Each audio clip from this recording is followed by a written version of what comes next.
Welcome back to the show, ladies and gentlemen. First, we saw thousands of waivers to opt out of Obamacare for political favors. Then the employer mandate was pushed back till after the midterm elections.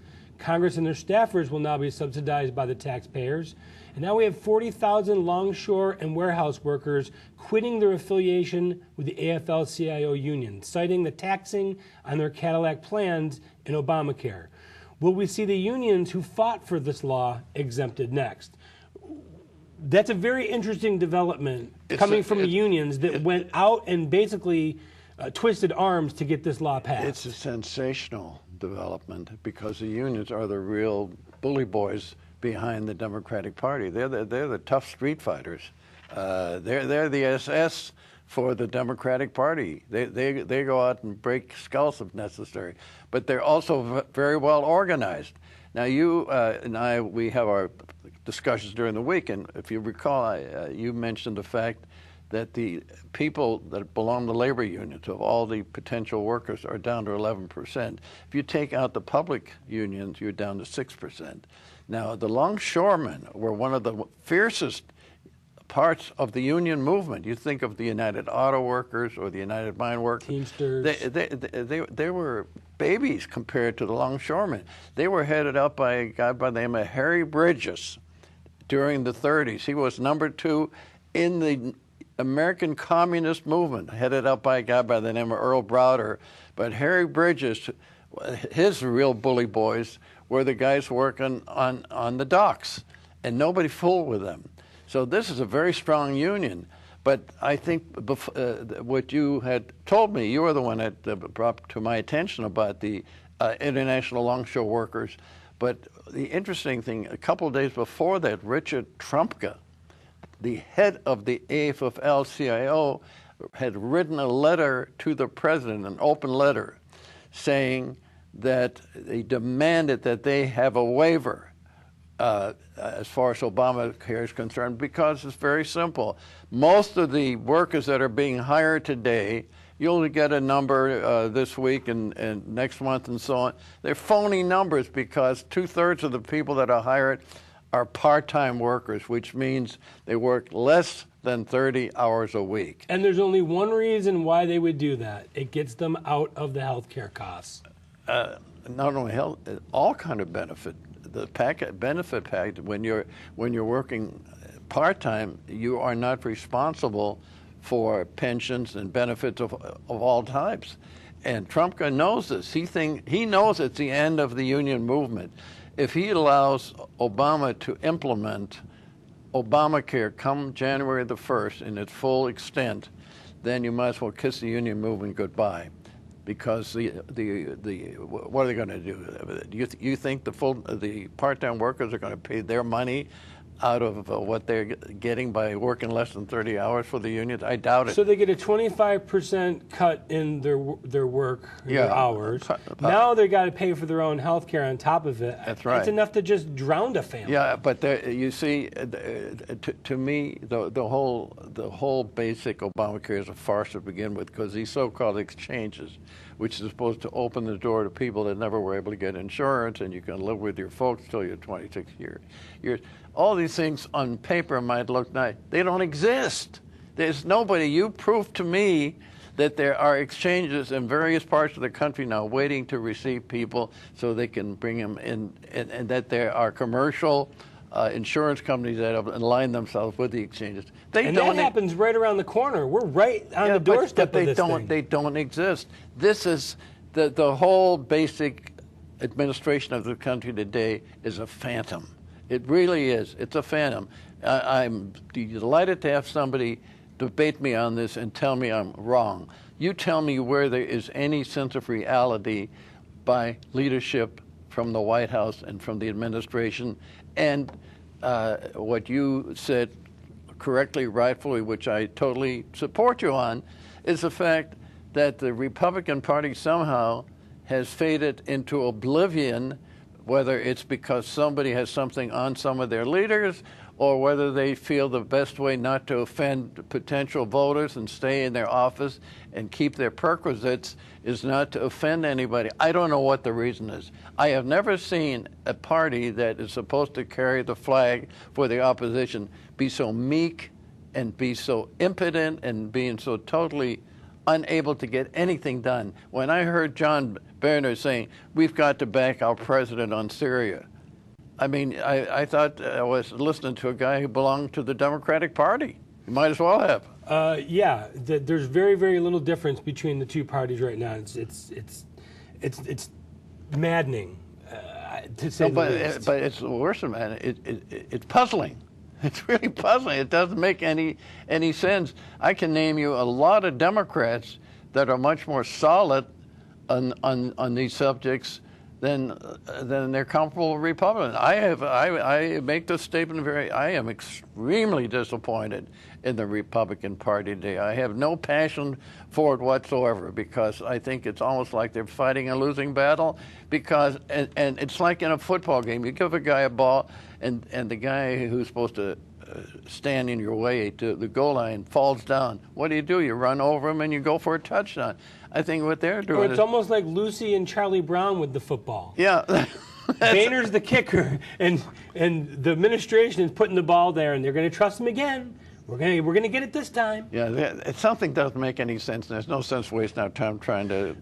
Do you think that the budget battle, which is coming up, the debt ceiling, which is being falsely played with, they're cooking the books, do you think that has anything to do with bombing the Middle East, Syria? No, I don't. Distractions. No, I don't think that it's a matter of distraction because there is no. When you don't have a policy, you react, and the way you react is you say, "Well, there's something we got to do something about." So I'll go and make a speech. Now I could not believe, and this is just a fact, and I'm not using this to demonize our president, but after you have made a major statement and where you've really taken your own Secretary of State to task, and after you've done that, you go out and play a game of golf. I mean, even the appearance. One of the things about politics or anything the optics. The optics. It's a good word. The optics are the key to it. You got to look. If you're going to be a winner, you got to look like a winner. If you're going to be, if you're going to be very circuitous in the way you get things done, you do it in a way you fool people. But it's almost like this guy says, "Listen, I can do whatever I want. I'll go out and play." I know, have anybody fighting him. But you stick it right up the nose of your competition. So he doesn't even think that he thinks this country is so weak today, and so disinterested in doing anything other than escape. He sees people watching these television shows and even sports. I'm a former sports writer. I'm not against sports, but people are escaping today. They don't want to hear about it. This thing that O'Reilly has on the show, Water's World. He has these guys going out and asking questions, and I can't believe the lack of even the most basic knowledge, like who's our vice president, who was our former president. There are a lot of people today, and not only young people, but other people who should know better can't even answer these questions. But I'll guarantee you those same people know that Miley Cyrus did her little antics last week on the video thing. It was much more entertaining and much more escaping. Yeah. 1 in 5 job applicants for the CIA, the Central Intelligence Agency, has ties to Hamas, Hezbollah, and Al-Qaeda. Now, we talked at the end of the show last time about the infiltration of the Islamic extremists and the people that brought it up, the Michelle Bachmans, Glenn Beck, they were just chastised over Absolutely. that. These are facts that we cannot escape from. 1 in 5 applicants has ties to Islamic extremists? I mean, what's going on in this country? Even if it was 1 in 50, the point is we have no restraints, no restrictions. I look at this long trial they had of this Major Hassan down who killed 13 people, injured 50 other people. They should have shot him right on the spot. Instead, now they had a military trial fine. He was sentenced to death. I can assure you 5 years from now, he's still going to be alive. They're going to go through the whole legal process of appeal after appeal after appeal. They'll give him Al Jazeera, and he'll have his foot bath and his prayer rug, and we don't want to offend him. It gets back into a mood. There's a mood in this country today. We better take care of ourselves. The people, like you, I'm still in business. I'm involved in a broad $100 billion industry of plumbing, heating, cooling, piping. I talk to distributors every day of the week. You know what they're telling me almost uniformly? Look, there's nothing we can do about these things. We're going to hold on to our money the best we can. We're going to, we're an automatic pilot. We're going to make sure that we retain what we have. If something falls off, we'll replace it and maintain it. But we're not going to stick our neck out now. They're circling the wagons. That's basically the best way I can describe what business is doing today. We have 1 minute left here in this segment, and the G20 summit will be coming up. As we speak. How does Barack Obama and the administration face these other world leaders based on their actions of the past couple of weeks? Listen, he who stands for nothing will fall for anything, as they say. What does he care? He's never stood for anything to begin with.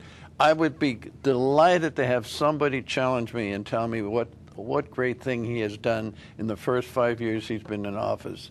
It goes back again. Or even go back to life before the presidency. Forget about that. But let's say maybe some Messiah had come to him and given him a power that he didn't have, which of course is nonsense. It wouldn't happen. But the point is, here's a man incapable, not educated as far as understanding what's going on in the world, running anything. But that's beside the point. The point is the only thing he went after was Obamacare at a time when that money should have been spent in infrastructure, putting people to work. There were so many things that could be done that we could have gotten out of. That's what Roosevelt did. Roosevelt must be given credit. The first 5 years, after he was office, he did bring this country back away from the edge of total destruction or degradation. Wasn't any, we were saved by the Second War because we got into the war and we made war products. But the point is, at least the man did it rationally. This guy was told, well, and of course I think Rahm Emanuel was an accessory to the fact by saying never miss an opportunity to take advantage of an opportunity. Never let a crisis go to waste. Well, and not only that, though, nobody else ever was able to bring in a socialized health movement in this country. That's why we had such a good